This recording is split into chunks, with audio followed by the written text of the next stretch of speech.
Hi guys! Welcome to my vlog! So ngayon, ang share ko na recipe sa inyo ay tinola. Ang una nyong gawin ay magsangkot siya kayo ng sibuyas, bawang at maraming luya. Kasi pag maraming luya, mas masarap ang inyong tinola.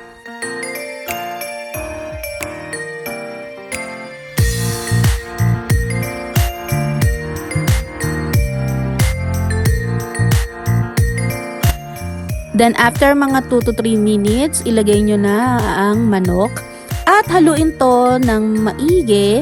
Then maglagay kayo ng patis kasi para yung lasa ng patis ay dumikit sa manok. Takpan nyo ito at maghintay ng mga 5 minutes. At after 5 minutes, maglagay na kayo ng water. So yung water guys, depende yan sa inyo kung gaano kadaming water ang ilalagay nyo. At pag kumulo na, ayan, pandagdag, maglagay kayo ng chicken cubes. At ang papaya or sayote. Pwede rin naman both ang ilagay nyo. Pagluto ng papaya at sayote, maglagay kayo ng mga salt, pepper, or magdagdag pa rin kayo ng patis kung kinakailangan.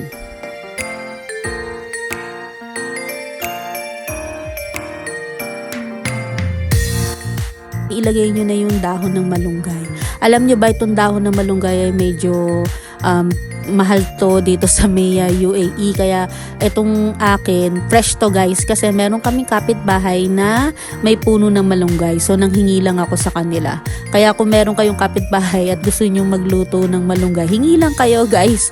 Kasi kaysa naman sa masisira lang yung kanilang malunggay. Tayo pa naman mahilig tayo sa malunggay. Hindi lang sa tinola natin yan nilalagay. Ayan, madali lang maluto yan guys. After mga 2 minutes, pwede na. Ayan, no, tingnan nyo, ang sarap po. Lalo na't malamig ngayon dito sa Middle East. Masarap humigop ng sabaw. So, yun lang guys. Salamat sa panonood sa aking channel. Paalam! Kick. Hey, hey, hey.